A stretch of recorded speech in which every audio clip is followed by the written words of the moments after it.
Perkenalkan, nama saya Dr. Ira Nurashida, spesialis paru konsultan. Sebagai tugas biostatistika, saya akan sharing tentang analisis regresi linear berganda dan analisis regresi logistik berganda dengan pembimbing Dr. Dr. Eko Suhartono, Dr. Andes, Master of Science.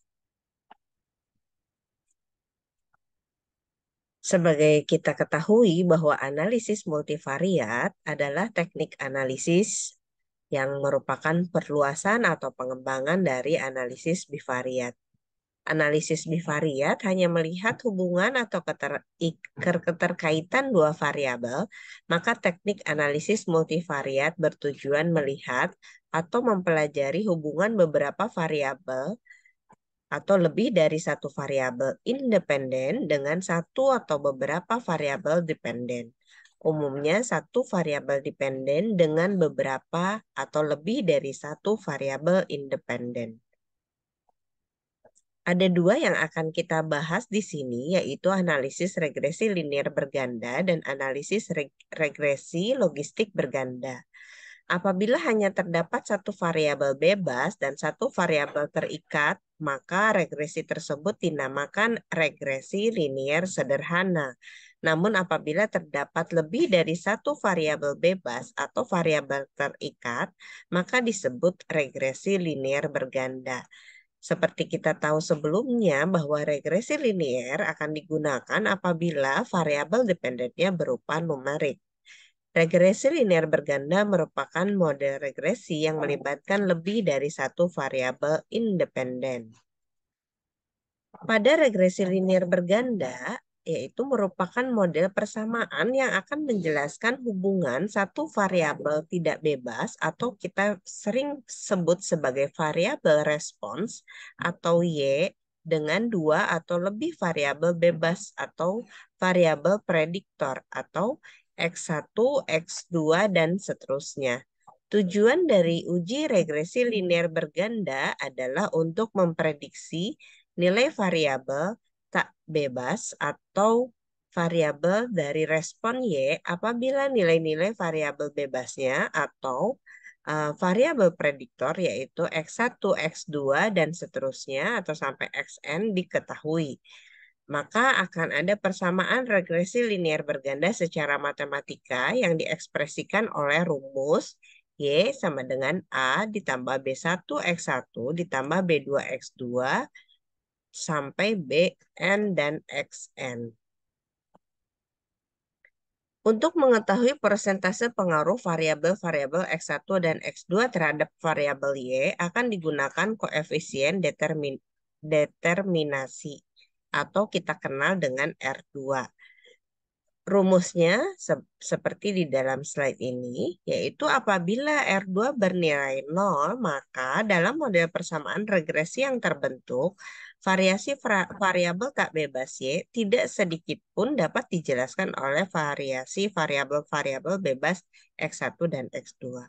Sedangkan apabila R2 bernilai 1, maka dalam model persamaan regresi yang terbentuk, variabel tak bebas Y secara sempurna dapat dijelaskan oleh variabel bebas X1, X2, dan seterusnya.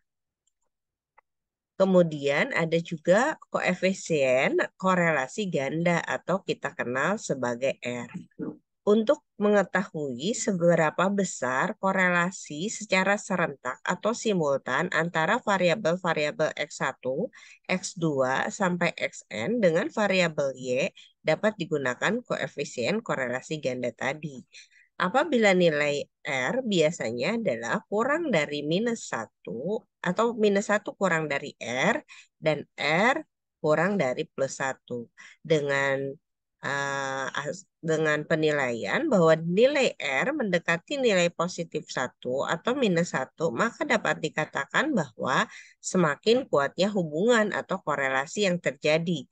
Sebaliknya, apabila nilai R mendekati 0, maka semakin lemahnya hubungan atau korelasi yang terjadi. Untuk melakukan tahapan uji linier berganda, maka pertama kita akan melakukan uji deskriptif dulu, yaitu dan juga menguji normalitas dari data. Kemudian yang kedua kita bisa melakukan uji bivariat dengan Pearson ataupun Spearman. Kemudian lakukanlah analisis multivariat regresi linier. Ada beberapa yang bisa kita lakukan. Yang pertama adalah mengecek asumsi collinearity. Jika terdapat data yang multi-collinearity, maka harus dibuang salah satu data tersebut. Kemudian biasanya kita tes ulang lagi collinearity setelah salah satu data dibuang untuk memastikan bahwa memang tidak ada multi-collinearity. Kemudian, jika uji analisis linier berganda ini suatu uji prediktif, maka kita akan melakukan analisis multivariat prediktif, yaitu jika sudah dipastikan tidak ada multicollinearity antar variabel bebas, kita akan melakukan uji regresi linier dengan metode backward. Pada metode backward, variabel dikeluarkan secara bertahap dari model. Variabel yang akan dikeluarkan adalah variabel yang tidak bermakna dan bernilai P paling besar. Maka selanjutnya kita bisa lakukan uji ANOVA dan uji koefisien untuk melihat seberapa besar pengaruhnya. Kemudian jika uji yang kita lakukan adalah uji etiologik, maka kita akan membuat beberapa model dan mencari model terbaik atau kita sering sebut sebagai baku emas, yaitu model dengan hasil valid dan presisi terbaik. Variabel selanjutnya adalah analisis regresi logistik berganda. Perbedaan antara regresi linier dengan regresi logistik terletak pada jenis variabel dependennya. Regresi linier digunakan apabila variabel dependennya numerik, sedangkan regresi logistik digunakan pada data yang dependennya kategorik. Seperti juga pada regresi linier, keuntungan regresi logistik ganda adalah kemampuannya untuk memasukkan beberapa variabel independen dalam satu model pada waktu bersamaan. Pada regresi logistik, variabel independennya boleh campuran antara variabel kategorik dan numerik. Ada dua model, yaitu model prediksi dan model faktor risiko. Permodelan dengan model prediksi bertujuan untuk memperoleh model yang terdiri dari beberapa variabel independen yang dianggap terbaik untuk memprediksi kejadian variabel dependen. Ini adalah kerangka konsep analisis model prediksi, di mana X1, X2 kita akan melihat hubungannya dengan Y. Tahapan pada model prediksi, pertama-tama kita akan melakukan seleksi bivariat, yaitu melakukan analisis bivariat antar masing-masing variabel independen dengan variabel dependennya. Bila hasil uji bivariat mempunyai nilai signifikan kurang dari 0,25, maka variabel tersebut dapat masuk sebagai kandidat untuk dilakukan model multivariat. Pada kondisi tertentu bisa saja nilai signifikan lebih dari 0,25, tapi kita merasa variabel tersebut adalah substansi yang dianggap penting, kita tetap boleh memasukkan variabel tersebut sebagai kandidat model multivariat. Kemudian lakukan pemodelan. Bisa dimulai dengan full model, yaitu memasukkan semua variabel yang lolos seleksi bivariat atau memasukkan semua variabel independen. Kemudian kita akan lakukan reduce mode, yaitu memilih variabel yang signifikan untuk masuk dalam model dengan cara mengeluarkan variabel yang signifikan lebih dari 0,05 atau yang tidak signifikan itu kita keluarkan. Apabila pengeluaran variabel yang signifikan lebih dari 0,05 ini bisa menyebabkan perubahan nilai OR lebih dari 10% pada variabel lainnya, maka variabel tadi harus dimasukkan kembali ke dalam model, tidak boleh dikeluarkan karena teridentifikasi sebagai confounding. Kemudian kita akan lakukan identifikasi linearitas. Pada variabel numerik, kita menentukan apakah variabel numerik diubah menjadi variabel kategorik atau kita akan tetap pertahankan sebagai variabel numerik.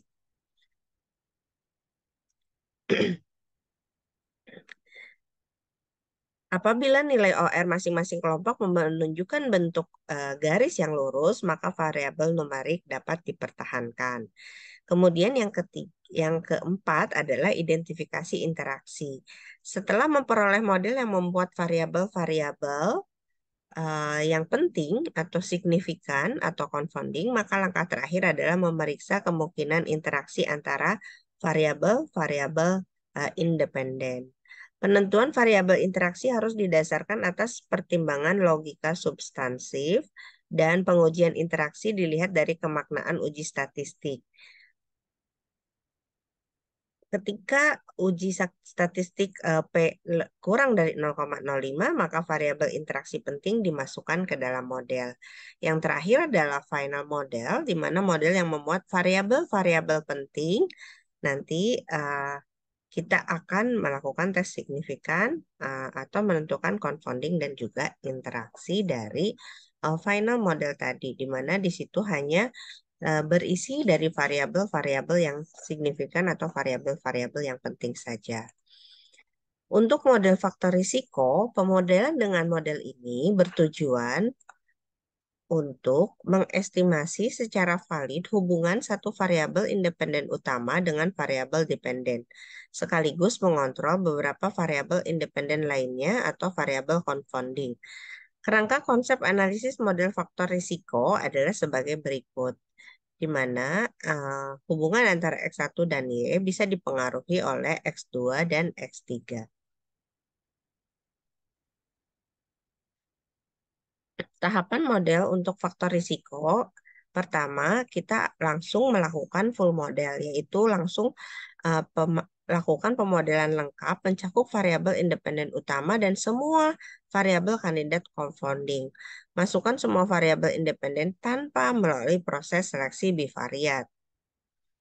Yang kedua adalah identifikasi interaksi. Setelah lakukan pemodelan lengkap, mencakup variabel utama, semua kandidat confounding dan kandidat interaksi diidentifikasi satu persatu antara variabel utama dengan semua variabel confounding yang secara substansi berinteraksi.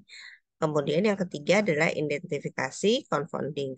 Lakukan penilaian confounding dengan cara mengeluarkan variabel independen covariat confounding satu persatu dimulai dari variabel yang memiliki nilai signifikan yang terbesar. Dan di sini harus dilakukan satu persatu, tidak boleh secara bersama-sama variabel confounding itu kita keluarkan. Kemudian aturannya bila setelah dikeluarkan ternyata merubah nilai OR variabel utama termasuk interaksinya jika ada lebih dari 10%, maka variabel tersebut dinyatakan sebagai confounding dan harus tetap berada di dalam model. Yang terakhir adalah final model, di mana kita akan menentukan model yang memuat variabel-variabel penting, signifikan atau confounding ataupun interaksi. Contoh penggunaan multivariat analisis pada suatu jurnal. Ini salah satu jurnal dengan judul Multivariate Analysis on Development of Lung Adenocarcinoma Lesion from Solitary Pulmonary Nodule. Di dalam jurnal ini uh, ditentukan tujuan dari penelitiannya adalah menganalisis multiple faktor yang bisa membuat uh, menyebabkan suatu kanker adenokarsinoma dari suatu kondisi solid pulmonary nodule atau solitary pulmonary nodule atau SPN. Kita bisa lihat di sini pertama-tama adalah eh, kita akan melakukan analisis dari dua kelompok tadi, yaitu eh, kelompok yang terjadi malignant lesion dan benign lesion.